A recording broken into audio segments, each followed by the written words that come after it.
त्याचबरोबर आमचं म्हणणं आहे की अशा पद्धतीनं SCमध्ये विभागण करणं योग्य नाही. कारण त्या पद्धतीनं आजपर्यंत SCची जे एकसंघ म्हणजे एकत्र सर्व 59 जाती एकत्र आहेत, त्याच्यामध्ये कुठेतरी आपसामध्ये फाटाफूट होण्याचा धोका संभवतो आणि ते आपसामध्ये उगाच त्यांच्यामध्ये लढाया लागू शकतात. त्यामुळे सरकारने करू नये अशी युक्रेनची मागणी आहे.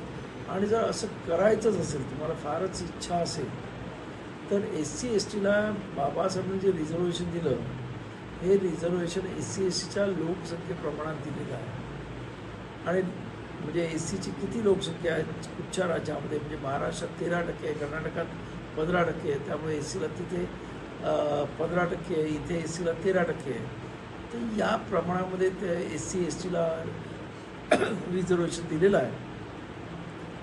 त्याच पद्धतीनं हे जेव्हा तुम्ही हे करत असाल उपवर्गीकरण अपकड, तेव्हा ज्या जाती ज्या अपकडमध्ये घेणार असाल त्यांच्या संख्येच्या नुसार त्यांना रिझर्वेशन देण्यात यावं.